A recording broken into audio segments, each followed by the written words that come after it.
Max Gorlin, Melbourne Football Club. You're listening to the Coaches Panel. This is Nat Fyfe from the Fremantle Footy Club. Trent Cotchin from the Richmond Footy Club. Scott Pendlebury from the Collingwood Football Club. You're listening to the Coaches Panel. Patrick Cooch from the Carlton Footy Club. It's Rory Sloane here from the Adelaide Crows. This is Tom Mitchell from the Hawthorn Footy Club, and you're listening to the Coaches Panel. Hey friends, you've got MJ from the Coaches Panel. I hope you're well and enjoying the continuation of our way through the 50 most relevant for your 2022 fantasy footy season. Yep, we're talking SuperCoach, AFLFantasy DreamTeam, your drafts. We put all the elements and ingredients into a big melding pot to deliver who I think are the most relevant players worth having a conversation about this fantasy footy preseason. You've seen it in the title. For some, you're like, MJ, what are you doing? Why have you even picked this bloke? You're a muppet. You've lost the plot in 2022. And maybe that's fair. Others, you're going, this is probably the best value ruck of the year. Why is he so low in your 50? And I think for that very reason is why we need to talk about Jarrod Witts. Joining me on this episode, if you've been a long-time player in the fantasy footy community, you're very familiar with his great work across a number of different platforms. Now focuses a lot in the draft space, but still has some great wisdom to share for salary cappers. I got McRath on. Hello, mate. How are you? G'day, MJ. Thanks for the invite, mate. Happy to be here. It's good to have you back. Well, Jarrod Witts is a name that for a number of years now has floated around the ether of premium level performance, never quite enough to crack the top two and kind of remove the Grundy Gorn R1 and R2. But now, coming off the back of this ACL, which we will certainly talk about, he's got coaches thinking he's the value pick at R2 or maybe even R1 if you want to go full ruck crazy value in 2022. Still just the 29 years of age, and last year, even though he only played 2 3/4 games last year, he did deliver a ton for us across the formats. It was a 110 in AFL Fantasy and Dream Team against North Melbourne in the same game, a 115 in SuperCoach. Both pale in comparison to the ceiling of what he does have. In 2019, it was a 154 against the Giants in AFL Fantasy and Dream Team, 152 against that same side in SuperCoach. He's got an average of 86.3 in AFL Fantasy and 87.3, but McRath, as we'll talk about in just a moment, the good news is for coaches, he's not priced at that range for us, which is encouraging. Where he is priced is considerably discounted on what his history does show. 380,300 in SuperCoach, just over 570,000 in AFL Fantasy, and just a touch off 590K in Dream Team. And McGrath, when we look at that that Gold Coast side from last year, it was that round 3 match against the Crows at Adelaide Oval. Not only was the precipice of the disaster of their year, wasn't it? Witts goes down, they win what was probably a winnable game against the Adelaide Crows. And pretty much from that point on, everything went pear-shaped for Gold Coast last year, didn't it? It really did. And you could see in the team selection that every week from then, it was just a makeshift ruck.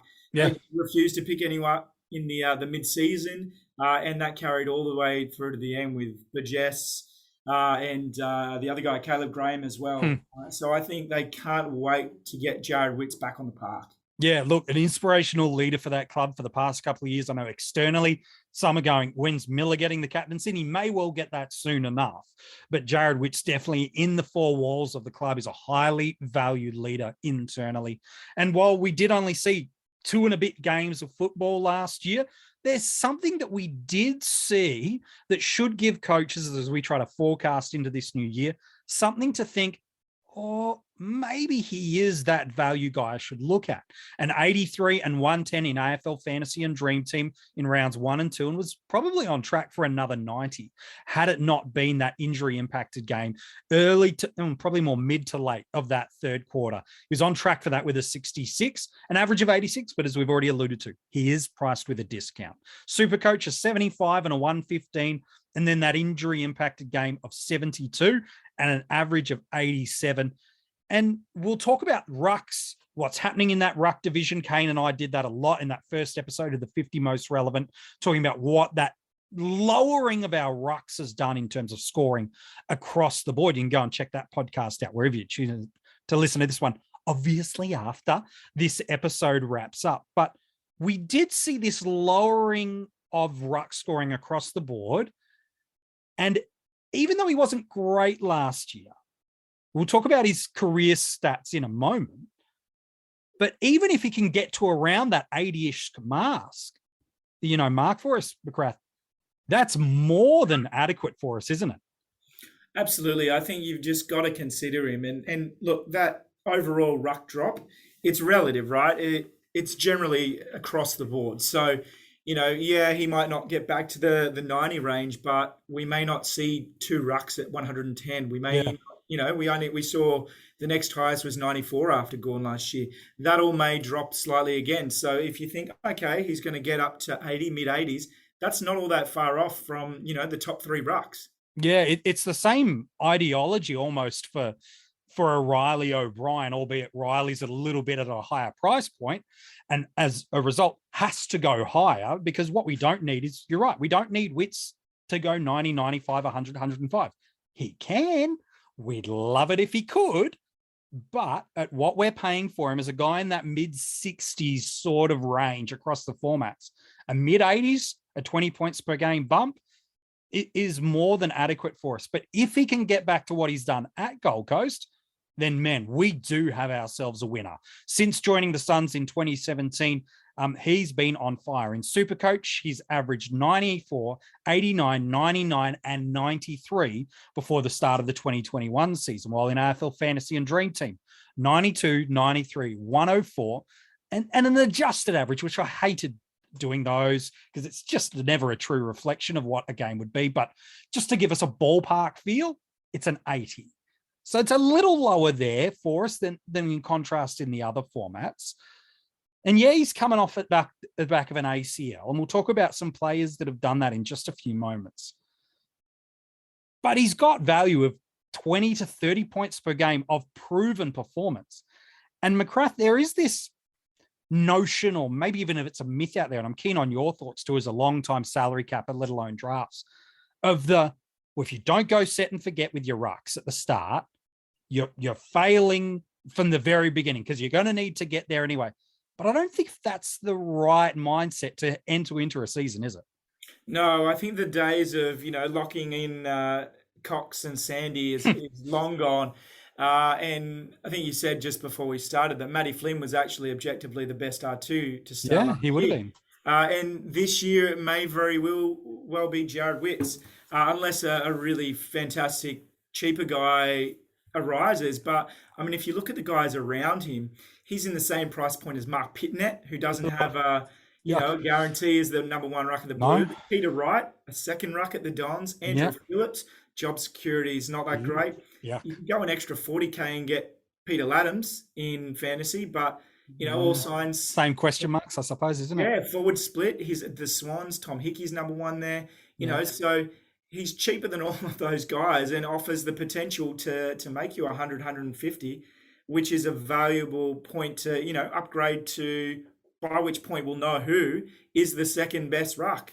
And, there's question marks over Gorn. There's question marks over Riley O'Brien, over Sean Darcy, all the way down to him. So, if you've got question marks anyway, why not start cheaper, and then you can jump on the guy that truly emerges once we know more.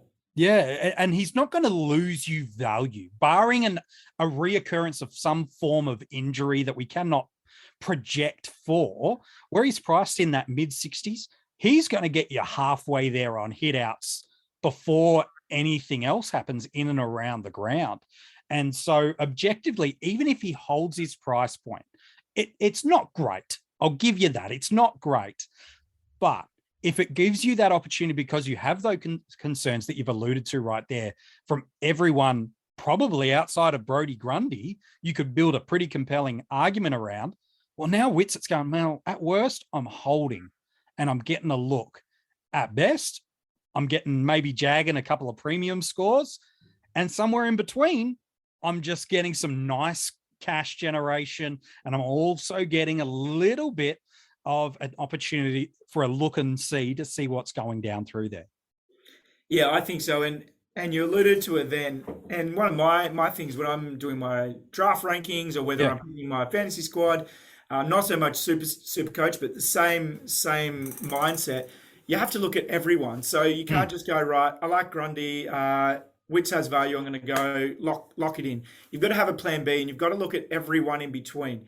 if you're a conscientious coach, you have to really consider all of those. So if you're Yeah. going, no, there's a lot of question marks over Witts, I'm not going to bother with him. Look at the 10 guys above. I can rattle off question marks on Lycett, who's got a young guy called Sam Hayes at Port, Yeah. who's going to, start to share and rotate that ruck. Goldstein, who's in fast decline. Yeah. Robbie O'Brien, does the Crows, game plan suit him or does it not? Is he going to get back to his original trajectory? Rowan Marshall, don't even get me started. Sean Darcy, this is the first time we've seen Sean Darcy perform well. He's 23. Yeah. Ruck's going to hit the peak until 26, 27. And there's only been one, Brodie Grundy do that, go on for 23. So he's just as likely to regress. Was it a blip?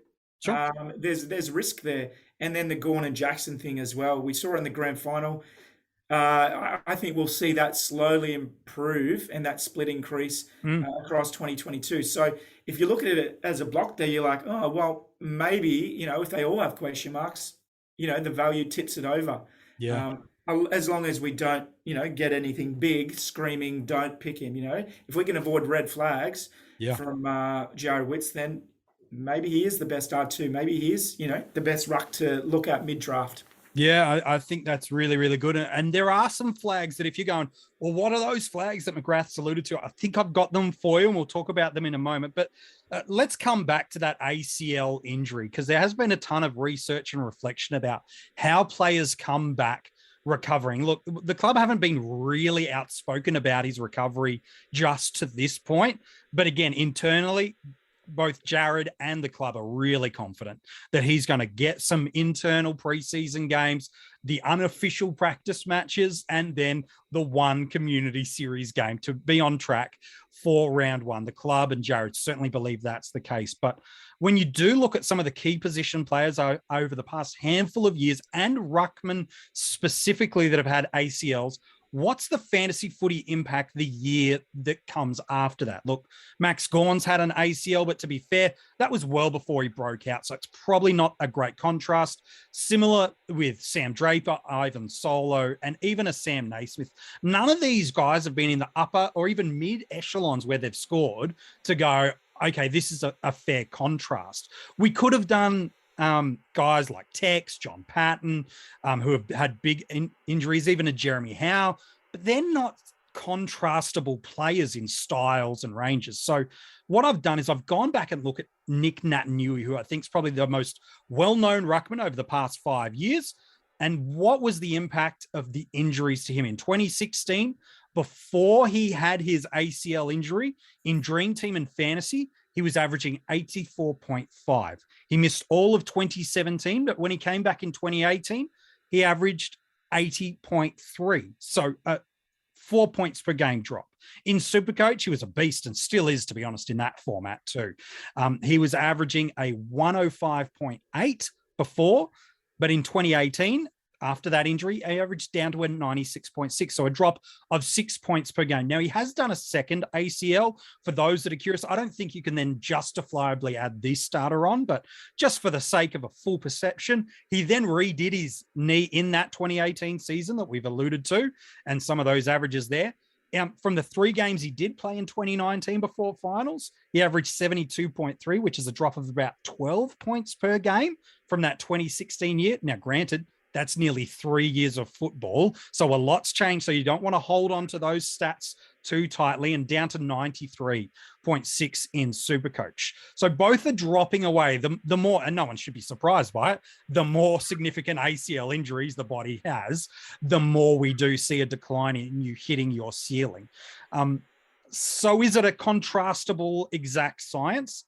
No, it's not. Nick Nat and Jarrod are very, very different ruckmen, but it does probably give us some indication that we'll likely see some clipping of what his scoring could be, but that's not my big concern about Jarrod. I have 2, and you've already alluded to one of the guys there, and I'm keen, McRath, on your thoughts about how does this work? They brought Mabiar Chol into this lineup. He's not leaving a grand final potential side to go to Gold Coast only to just be a depth player. He's going because he wants to play regular AFL footy. So I suppose the question is, how do these guys all work together in the same side? I think my short answer is that they will and they have to coexist, right? Yeah. Mario Charles wouldn't have signed up thinking he's going to be the number one ruck. No.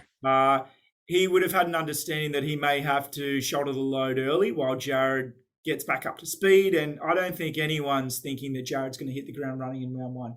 No. If he is named round one and he is fit, which are assumptions that you'll have to take into round one unless, we hear otherwise. Yeah. But I think Charles, he won't be taking 50%. I think Jarrod Witts is at his best when he is the main ruckman. Agree. But the Suns clearly identified a need for ruck support. Yeah. And a second ruck as well for Ben King up forward, a second tall. Yeah. So I think Charles ultimately will be that guy who splits his time. What that percentage is as good as anyone's guess, 20, 30, 40. But ultimately, I think Witts will settle into the season with a slow start. But hopefully by mid-season, he will be at the point where you've got confidence in him for the rest of the year, or you've made enough cash to jump up, like we said earlier, to the second ruck.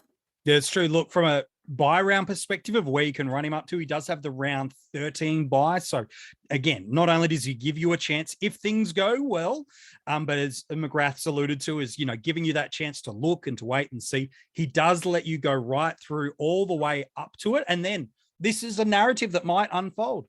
Patrick Ryder, injury, misses some games.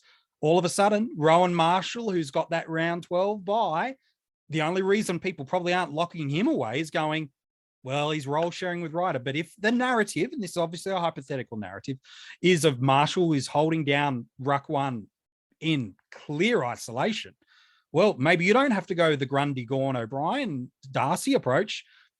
Witts up to the bye, jump on Marshall, and away you go. That's absolutely a narrative. In terms of that early ruck run that you've alluded to of who they've got, round one is up against West Coast, so it's going to be a busy game for him against Nick Naitanui. Gawn and Jackson for Melbourne is the next one. Round 3 is the GWS Giants. Round 4 is Carlton and their ruck merry-go-round. But let's be honest, it's probably DeConning. If all things are going well and equal, then it is round 5, St Kilda, and then we'll wrap it up at round 6. It's Brisbane.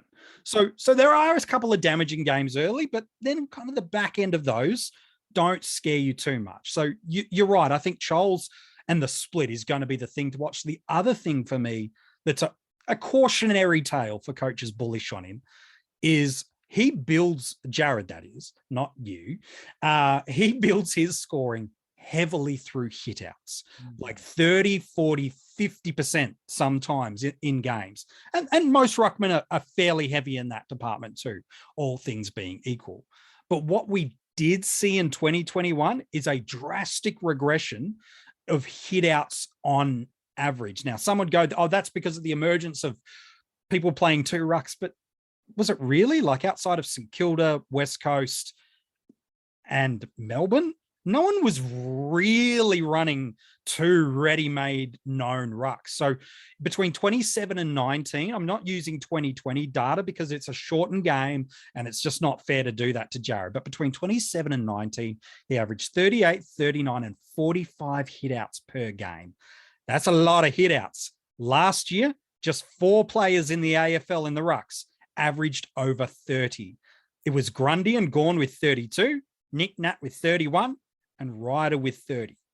So even at his best, he's getting you 30 points per game in AFL Fantasy and DreamTeam, scoring different in SuperCoach based on those hitouts actually going to advantage, which can then obviously spike up drastically. Ooh, that means we're banking on 40, 50 odd points from other lines and other areas. Now, those are the areas of concern for me. Is what does Chol do? How much time through that center bounce attention does he lose? Does the regression of hitouts continue on from the trend of 2021? If those two things are bad news for us, you can't start Witts. He won't be good enough, because I think there's another really couple of good, well, not couple, there's one really good value ruck that's considerably cheaper if he locks away that number one team spot in his team. So for me, the red flags that you should be looking for with Witts is this. What's the split with Chol look like? And how heavy is it? And how is he looking when he moves across? Does he pass that eye test of, is he running? Is he tackling? Is he athletically getting involved in the game?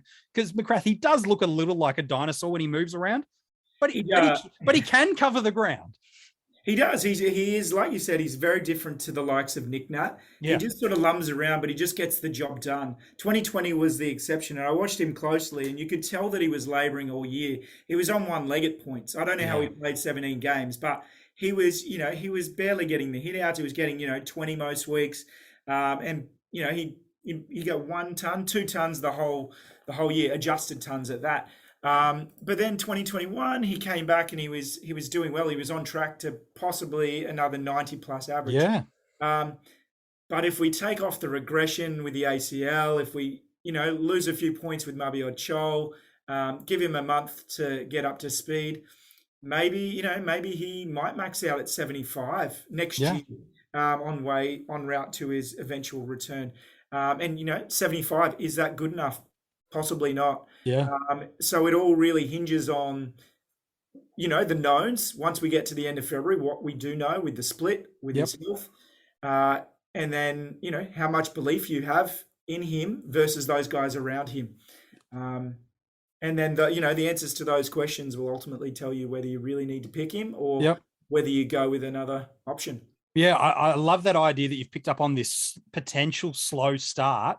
And it could incrementally grow, both in terms of time on ground, centre bounce attendances, but obviously just confidence in his body. And so there could be a world where he bangs out 70, 80, and he's averaging that awkward range at his price point when they go, oh, is this enough? Do I drop him down to a Bruce? Has a Max Lynch done enough to prove he's the R1?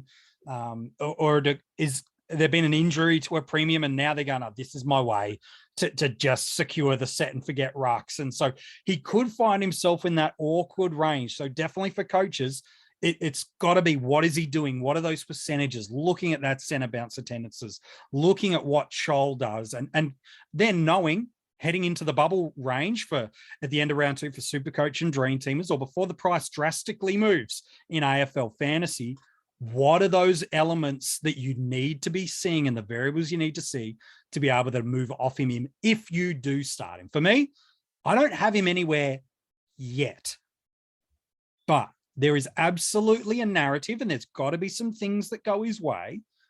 He could be one of the best value rucks for us in 2022. He could. Yeah, and that's ultimately why he is where he is in your 50 most relevant.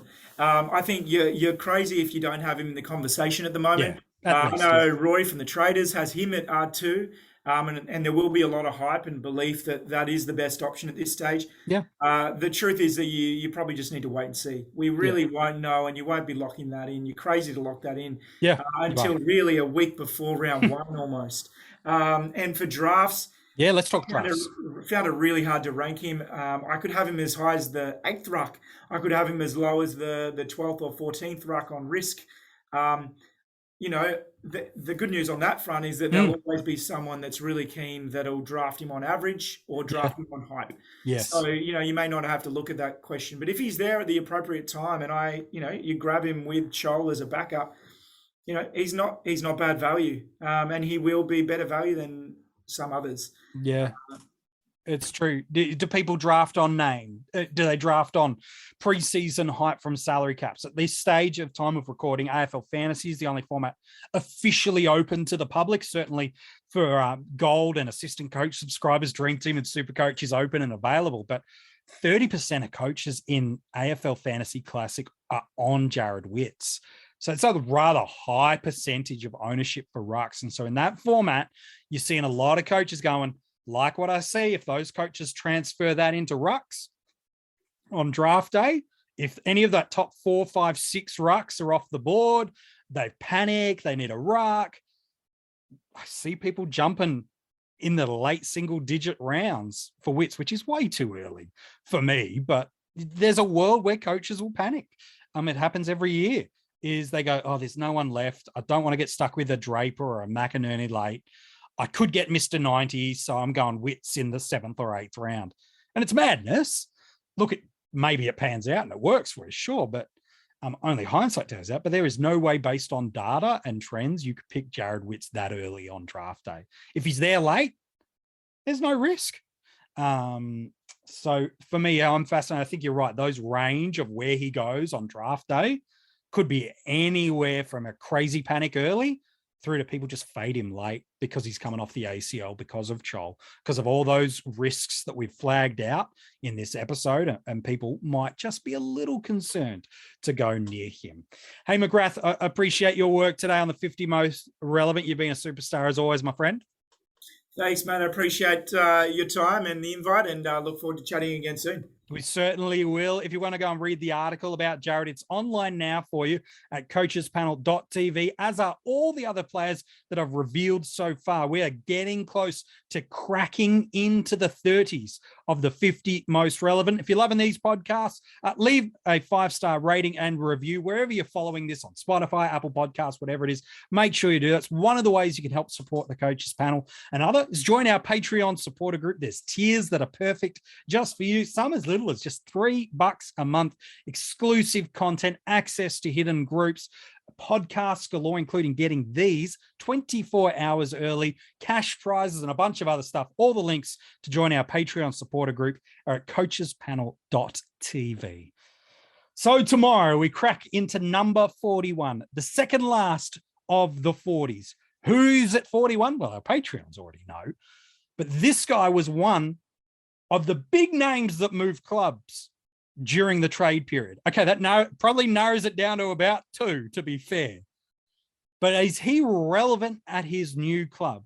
He's shown premium tendencies before.